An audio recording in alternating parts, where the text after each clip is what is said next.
And before we get started, I would really love if you hit the subscribe button and the notification bell so you can get the latest content from the YouTube channel, The Last Rewind. And don't be shy about leaving your comments at the bottom of the page because you are the sole reason why this channel will be successful. Thank you. All right, welcome back to The Last Rewind with me, Big Red, and we're going to get right on into it. We're going to get into the disarray that the franchise of the Dallas Mavericks, not the Cowboys this time, but the Dallas Mavericks seem to be in. A lot of stuff has happened from great to bad with that franchise. Kyrie Irving, oh man, that God bless him. That was sad. Kyrie Irving, who has been somewhat of a redemption story since being with Cleveland, Boston. I think he was with next, Brooklyn, and and now to the Mavericks.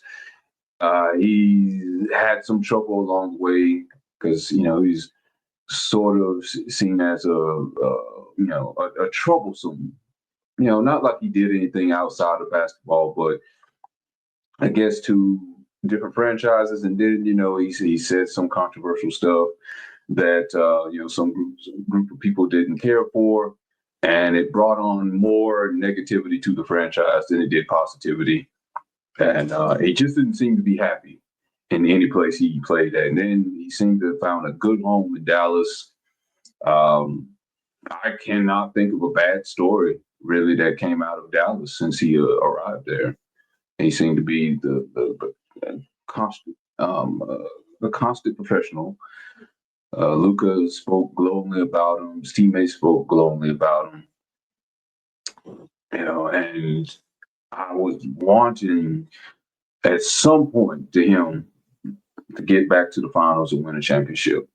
Win another championship like he did in Cleveland when he was playing with LeBron. But he played the other night, which he was playing heavy minutes this year, at being at 32 years old, and knowing that he also has a high injury history. It kind of spells disaster, and that's exactly what happened. Ended up tearing his ACL, and the one good thing, if there's any good thing that comes from that, I know it's hard to say a good thing that comes from an injury, to see him. And, we've been talking about NBA players today and how they're soft. They don't seem to play hard for the game. They don't seem to be gladiators on the court. You can't say that about Kyrie Irving here. To go up with torn ACL and go and hit 2 free throws when he could have just left the game, went to the back room, had himself checked out, did a press conference, or do a message through Twitter, says a lot about him. That I'm sure a lot of people put the connections with Kobe Bryant when he became injured. I think he tore his Achilles, and he could have just left the game, and no one would have said anything about it. But he came, walked up to the free throw line in pain, and hit those 2 free throws. And that's where the Dallas season got from bad to worse. Because at one point, this was a very promising franchise. It's hard to imagine that they just went to the finals last year. It's not been 2 years, 5 years. Just last year, not even a full year has passed that they went to the finals with Luka Doncic. And this is why this was such a huge trade. This wasn't a failing player. This wasn't an aging player. This wasn't someone that you've given year after year a chance to prove himself right, that he was going to be a franchise player, that he was going to be a generational talent. He's proven that. Now, off the court, if there's something, did he sleep with the general manager? Did he sleep with the president's wife? It's got to be something. Because I don't know what it is yet. I know he's out of shape, but there's plenty of players that's been out of shape. Charles Barkley, at one point, was out of shape. Yeah, early in his career. You could say later in his career, he was probably out of shape. Probably could have been in better shape. There's plenty of players. Shaquille O'Neal was out of shape, even during his heyday with winning championships with the Lakers. Imagine that. Imagine trading Shaquille O'Neal during their three-peat, trading him because he showed up the next season out of shape, which that is well documented. Kobe used to get on him for showing up overweight and then trying to play himself into shape. Imagine trading Shaq and you get no more of those championships.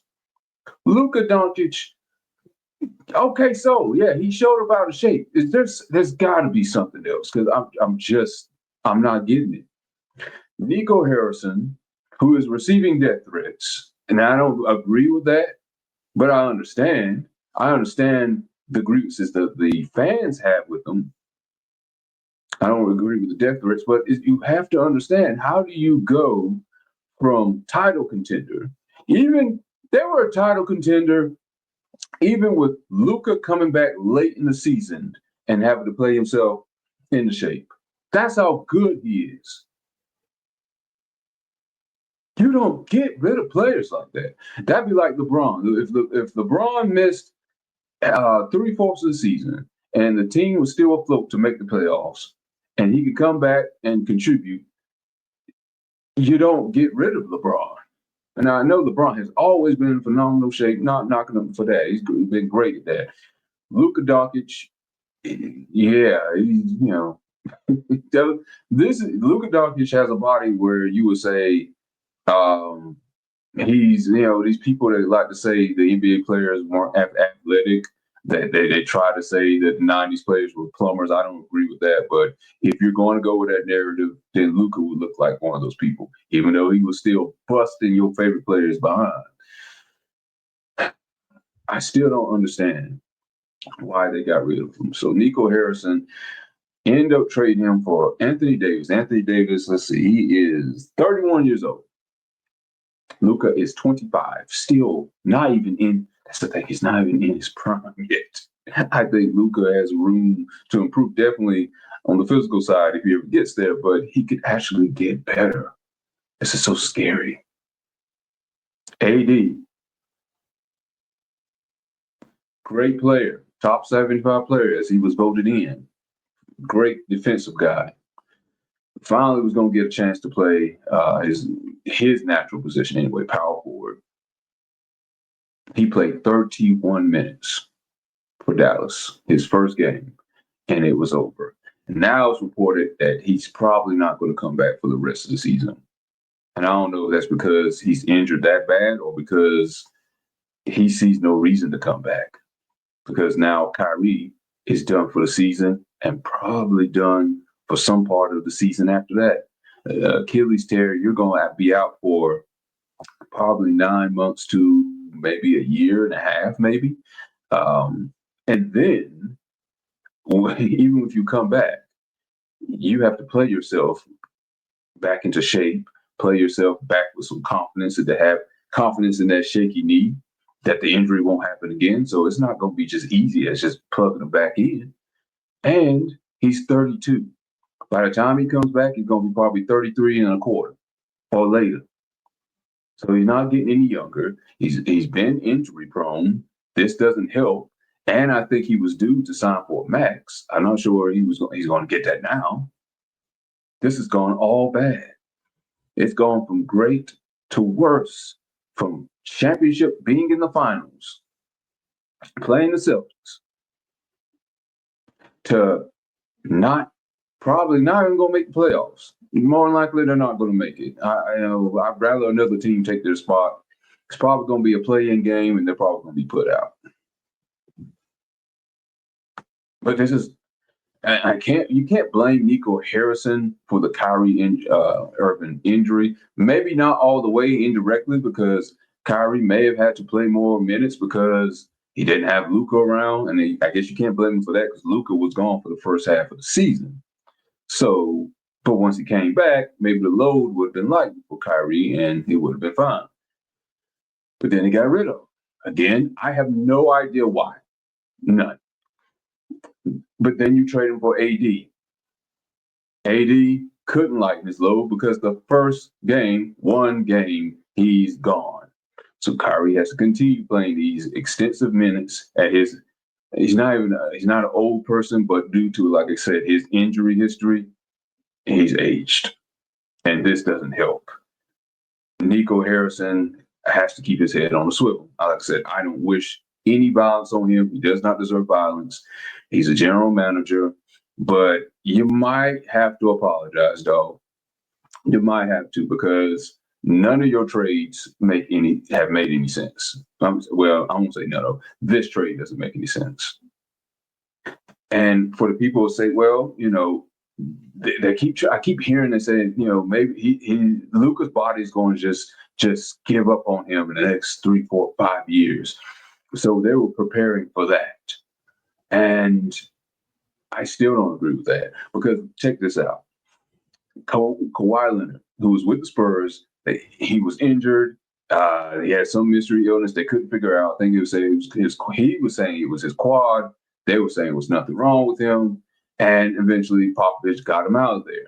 He was in Toronto for a 1-year rental and won them a championship. Do you think Toronto, for one bit, regrets at least getting one championship out of him and then letting him move on? I bet you they don't. I don't think any NBA team would regret having a superstar person that you more than likely knew he was not going to stay there long term, win them one championship, and then bounce it. Because that's part of your history forever. It's not easy getting a championship. Everything has to work great in your favor. Sometimes it's luck, there's skill into it, but it's not easy winning a championship. Toronto knew that. They knew people weren't trying to go to Toronto like that, so they were cool with having this 1-year rental. You could have had Luka at least got you one championship out of that. And if it didn't work out after that, I know you were signing a max contract, but then after the max contract goes off, then let him go. 4 or 5 years later, then let him go. He wasn't going to be with your franchise for 10 years. Let him go after that. But you still would have had people coming to the games. Now who are you going to have coming to the games? Now I'm hearing they're raising ticket prices. For what? You have no Kyrie. You have no AD. You're probably not going to make the playoffs. For what? It's time to have a fire sale at this point. And speaking of that, yeah, I don't want him to be in the hot seat, but Nico Harrison might get fired off of this. If they do not improve within the next 2 years, he might get fired. And that's a shame, because I feel they were building something great until, like I said, this shock of a trade, which may be, depending on how it goes down the next 3 years, may be the worst trade that has ever been made, or the most lopsided one. That's my thoughts about it. Let me know what you think about it in the comments. Hit the like and subscribe button, and I will see you on the next episode of The Last Rewind. Y'all have a good night or good day, wherever time it is. Peace.